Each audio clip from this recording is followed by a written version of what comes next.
आइए स्टूडेंट, अब हम लोग देखेंगे रिफ्रैक्शन ऑफ लाइट। तो सबसे पहले जानेंगे इस रिफ्रैक्शन का मतलब क्या होता है ना। तो आइए समझते हैं। देखिए, जब लाइट एक मीडियम से दूसरे मीडियम में जाएगा ना, तो क्या हो जाएगा, वो बेंड हो जाएगा। क्या हो जाएगा, बेंड हो जाएगा। इसी घटना को हम लोग बोलते हैं क्या, रिफ्रैक्शन ऑफ लाइट, है ना। ये कैसे बेंड होता है, देखिए। जैसे ये एक सरफेस है, ये मीडियम एगो ले लिए एयर और एगो मीडियम ले लिए वाटर, ठीक है। ये फर्स्ट मीडियम है, ये सेकंड मीडियम है।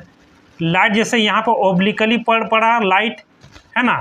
तो इस लाइट को आपको जाना चाहिए था, इस तरह स्ट्रेट जाना चाहिए था, है ना। लेकिन ये क्या करेगा, ये लाइट इधर बेंड हो जाएगा। क्या हो जाएगा, बेंड हो जाएगा।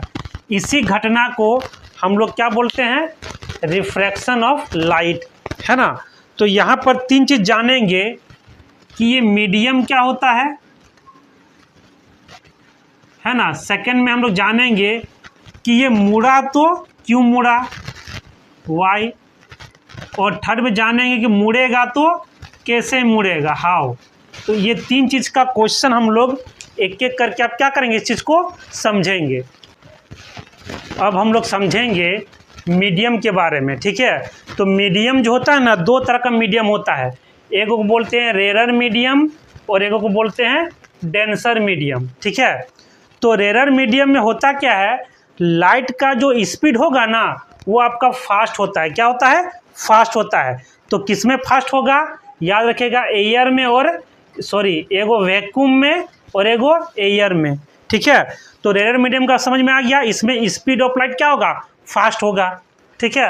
अब आते हैं डेंसर मीडियम में। तो डेंसर मीडियम में स्पीड, लाइट का जो स्पीड होगा ना, वो आपका स्लो होगा। क्या होगा, स्लो होगा। जैसे एग्जांपल में कौन है, ग्लास है और वाटर है। तो आपको समझ में आ गया होगा कि मीडियम क्या होता है।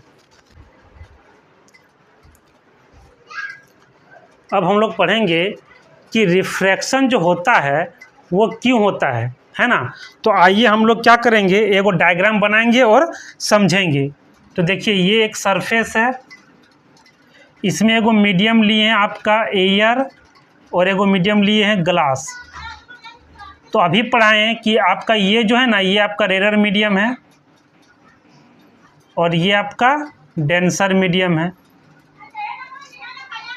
तो लाइट जब रेयर से डेंसर में जाएगा, है ना, तो क्या होगा, देखिए। सबसे पहले लाइट को ये है कि लाइट को जाना चाहिए था एकदम स्ट्रेट लाइन। तो क्या करेगा, ये लाइट इधर की ओर बेंड हो जा रहा है। क्या हो जा रहा है, बेंड हो जा रहा है ना। इसका मतलब हम लोग क्या समझें कि रेयर मीडियम में लाइट का स्पीड अलग होता है और डेंसर मीडियम में लाइट का स्पीड क्या होता है, अलग होता है ना।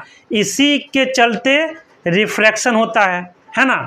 तो वही चीज़ लिखा गया है, the speed of light is different in different media. यहाँ मीडिया जो है ना, वो मीडियम का प्लूरल फॉर्म है ना। यानी रेयर मीडियम में लाइट का स्पीड कुछ अलग और डेंसर मीडियम में लाइट का स्पीड कुछ अलग। इसी के चलते, है ना, रिफ्रैक्शन होता है। तो आपको समझ में आ गया होगा कि रिफ्रैक्शन क्यों।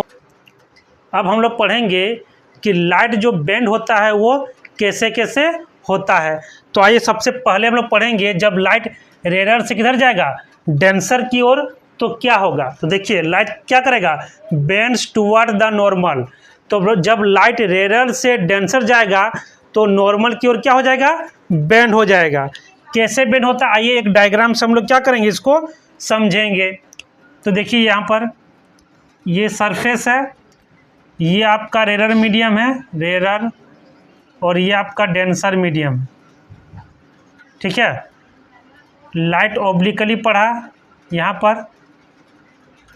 पर हम लोग क्या करेंगे, 90 डिग्री खींचेंगे। इस पॉइंट में हम लोग क्या खींचेंगे, 90 डिग्री नॉर्मल। ये हो गया आपका नॉर्मल, एन डैश। तो लाइट को जाना चाहिए था आपको स्ट्रेट, एकदम इस तरह जाना चाहिए था। तो ये लाइट क्या करेगा, इधर की ओर बेंड हो जाएगा, मतलब टुवर्ड्स नॉर्मल, है ना। इसको हम लोग बोलते हैं इंसिडेंट रे,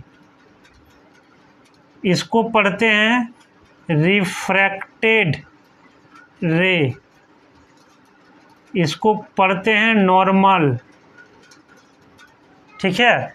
और यहाँ पर एक एंगल होगा ये वाला, इसको बोलते हैं आई, है ना, एंगल ऑफ इंसिडेंस। आई को क्या बोलेंगे, एंगल ऑफ इंसिडेंस। यहाँ पर भी एक एंगल बनता है जिसको लिखते हैं आर से, आर को बोलते हैं एंगल ऑफ रिफ्रैक्शन, ठीक है। तो ये जो एंगल ऑफ इंसिडेंस बना किसके बीच बना, इंसिडेंट रे और नॉर्मल के बीच। और जो एंगल ऑफ रिफ्रैक्शन बना वो किसके बीच बना, रिफ्रैक्टेड रे और नॉर्मल के बीच। तो अभी हम लोग देख लिए कि जब लाइट रेयर से डेंसर मीडियम में जाएगा तो ये नॉर्मल की तरफ क्या होता है, बेंड हो जाता है। अब हम लोग पढ़ेंगे कि लाइट जब डेंसर मीडियम से किधर जाएगी, रेयर की मीडियम की ओर, तब क्या होगा। तो देखिए क्या होगा, बेंड्स अवे फ्रॉम नॉर्मल, ये नॉर्मल से दूर भाग जाएगा। इसको आइए इसको भी एक डायग्राम से क्या करें, समझेंगे। तो ये सोचिए ये आपका डेंसर मीडियम है और ये आपका रेयर मीडियम है।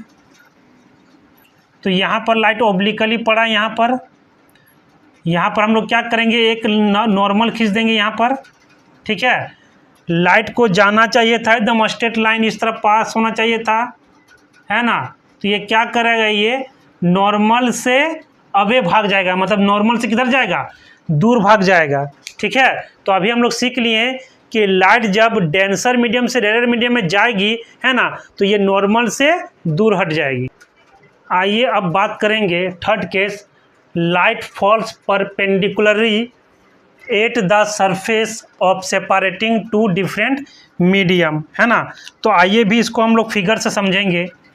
तो ये आपका सरफेस है, ये आपका है रेयर मीडियम और ये आपका डेंसर मीडियम, है ना।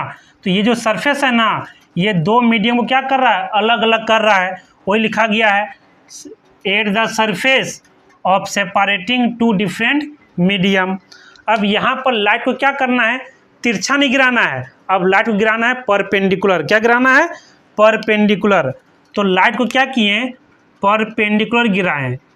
तो जैसे परपेंडिकुलर गिराएं ना, तो देखें कि लाइट जो है ना वो बिना रिफ्रैक्शन का ये इस तरफ पास हो गया, यानी यहाँ पर रिफ्रैक्शन नहीं हुआ।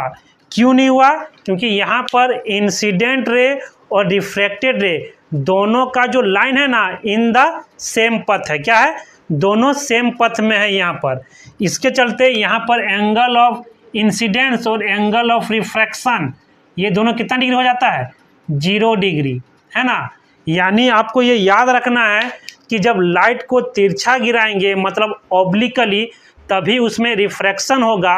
यदि लाइट को हम परपेंडिकुलर गिराएंगे तो वहाँ पर कोई रिफ्रैक्शन नहीं होगा, ठीक है।